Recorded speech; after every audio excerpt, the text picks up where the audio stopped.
રીંગણનું શાક તો તમે ઘણી બધી વાર ખાધું હશે, પણ ક્યારે તમે આવું મસાલા રીંગણનું શાક ખાધું છે? આપણા ગુજરાતમાં આને પલેટા પણ કહેવાય છે, પણ આજે મેં મસાલા રીંગણનું શાક એ પણ ગ્રેવીવાળું બનાવ્યું છે. તો આને તમે રોટલો કે પછી રોટલી કે પછી ખીચડી જોડે ખાશો ને તો બહુ જ સરસ લાગશે. તો ચાલો બનાવવાનું શરૂ કરીએ આપણે મસાલા રીંગણનું શાક.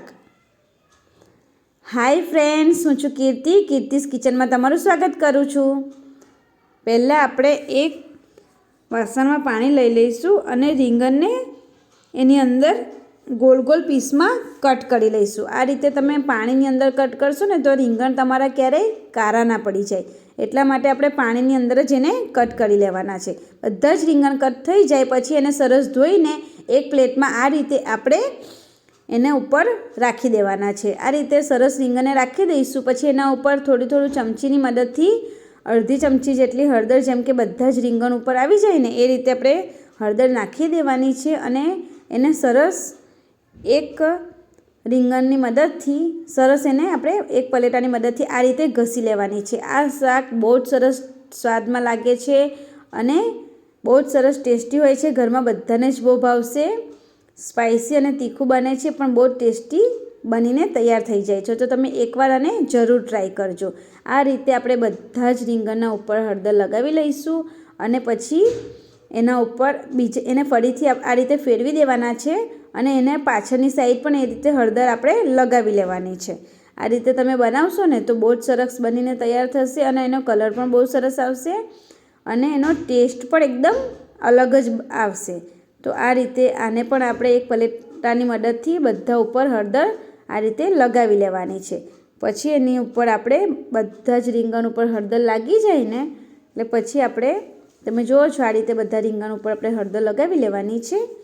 પછી આપણે એના ઉપર અડધી ચમચી લીંબુનો રસ લેવાનો છે. એને પણ આપણે પલેટાના ઉપર જેમ હળદર લગાવી છે ને એ રીતે આપણે નાખી દેવાનો છે. તમે એકવાર જરૂર ટ્રાય કરજો. આ રીતે તમે બનાવશો ને તમને બહુ જ ભાવશે. ઘરમાં બધા નાના મોટા બધાને જ આ શાક બહુ જ સરસ બનીને તૈયાર થઈ જાય છે અને બધાને જ બહુ ભાવશે. તો આ રીતે બધી પ્રોસેસ કરી લેવાની છે. થોડી વાર લાગે છે પણ બહુ સરસ આ પ્રોસેસ કરવાથી શાકનો ટેસ્ટ બહુ સરસ આવે છે. હવે એક પેન લઈ લઈશું. એની અંદર 2 થી 3 ચમચી જેટલું તેલ નાખી દેવાનું છે અને પછી બધા જ પલેટાને આ રીતે ગોઠવી લેવાના છે અંદર અને એને ધીમા ગેસે મીડિયમ ટુ લો ગેસ ઉપર આપણે એને સરસ થવા દઈશું અને એને થોડા જેટલા આપણા પેનમાં આવે ને એટલા જ ગોઠવવાના છે. બધું ભળી નથી દેવાનું એટલે આપણને પલટાવતા બી ફાવે ને એ રીતે જ આપણે એને ગોઠવવાના છે. જેમ થઈ જાય ને એટલે એને પાછા આપણે ફેરવી કાઢવાના છે. આ રીતે તમે જોવો છો ને કઈ રીતે હું ફેરવું છું. આ રીતે તમારે એને બધા રીંગણને ફેરવી લેવાના છે. બહુ કૂક નથી થવા દેવાના. અંદરથી બંને બાજુથી બરાબર ચડી જાય ને એ રીતે કૂક થવા દઈશું. કેમ કે જ્યારે આપણે ગ્રેવી બનાવીશું ને તો આ ગ્રેવીની અંદર પણ એને કૂક થવા દેવાના છે થોડી વાર. તમે જોઈ શકો છો કેટલો સરસ આપણો એક સરખો રીંગણનો કલર આવ્યો છે. તો તમે હળદર ને લીંબુ આ રીતે નાખશો ને તો તમે આને એમને એમ પણ ખાશો ને તો પણ બહુ જ સરસ લાગશે. આ રીતે એક સરખો બધી બાજુથી થોડા ફ્રાય થઈ જાય ને પછી આપણે આ રીતે બહાર કાઢી લઈશું. આ રીતે બધા જ રીંગણ ચડી જાય પછી આપણે અહીંયા ગ્રેવી માટે મસાલો તૈયાર કરી લેવાનો છે. અડધી વાટકી જેટલા થોડા મેં સિંગદાણા નાખ્યા છે. હવે થોડા આદુના ટુકડા લઈ લીધા છે, થોડા લસણ લઈ લીધા છે, 5-6 કળી અને 3 થી 4 મરચાં મેં તીખા અંદર સમારીને એડ કરી દીધા છે. હવે અડધી ચમચી જેટલું મીઠું નાખ્યું છે, અડધી ચમચી જીરું નાખ્યું છે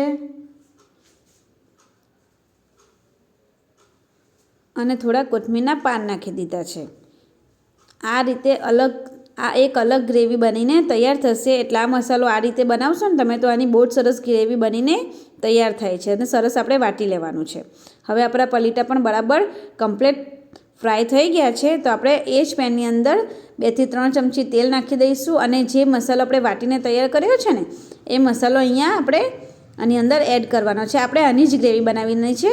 જો તમે સિંગદાણાની જગ્યાએ સિંગદાણા તમારે ના વાપરવા હોય અને તમારે ગ્રેવી થોડી જાડી કરવી હોય ને તો તમે એને 2 ચમચી જેટલો ચણાનો લોટ પણ શેકીને એડ કરી શકો છો. પણ મેં અહીંયા સિંગદાણાની ગ્રેવી બનાવી છે એટલે મેં સિંગદાણા નાખ્યા છે. હવે આપણે અડધી ચમચી ધાણા જીરું પાવડર, અડધી ચમચી હળદર પાવડર અને થોડું જ મીઠું નાખીશું, કેમ કે પહેલાંથી જ આપણે મસાલામાં મીઠું એડ કરેલું હતું. આ રીતે એકદમ ધીમા ગેસની ફ્લેમ ઉપર આપણે મસાલાને શેકતા જવાનો છે અને મસાલો બળી ના જાય એનું પણ ધ્યાન રાખવાનું છે, એટલે હલાવતા પણ જઈશું. અને પછી આ રીતે આપણે એને સરસ મિક્સ કરી લેવાનું છે. તમે જોઈ શકો છો કે કઈ રીતે હું મિક્સ કરું છું. આ રીતે એને સરસ મિક્સ કરી લઈશું અને પછી થોડું આપણે પાણી રેડી દેવાનું છે. જેટલી તમારે ગ્રેવી કરવી હોય ને એ પ્રમાણે આ રીતે આપણે પાણી નાખી દેવાનું છે. ફ્રેન્ડ્સ, એકવાર જરૂર ટ્રાય કરજો, બહુ જ સરસ બનીને તૈયાર થઈ જાય છે આ શાક. અને રસાવાળું પણ હોય છે એટલે તમે એને ખીચડી જોડે પણ ખાશો ને તો પણ બહુ જ સરસ લાગે છે. હવે એને આપણે થોડીવાર ઉકળવા દેવાનું છે. આપણે ગ્રીન જ મરચુંનો ઉપયોગ કર્યો છે, અહીંયા લાલ મરચુંનો ઉપયોગ કર્યો નથી. આ રીતે એક બોઇલ આવી જાય પછી આપણે બધા પટીકા છે ને આપણા પલેટાના એ બધા અંદર આપણે એક એક કરીને રાખી દેવાના છે. જે બી આપણે બધા ફ્રાય કરીને તૈયાર કર્યા છે ને એને પણ નાખી દઈશું અને 2 થી 3 મિનિટ માટે એને પણ ઉકળવા દઈશું. એને બહુ હલાવવાનું નથી, નહીં તો આપણા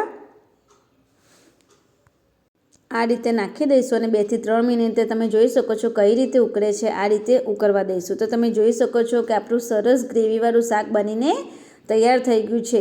અને ગ્રેવી થોડી પાતળી દેખાય છે પણ બહુ જ સરસ શાક બનીને તૈયાર થઈ જાય. તો તમે એકવાર જરૂર ટ્રાય કરજો. તૈયાર છે આપણું મસાલા રીંગણનું શાક.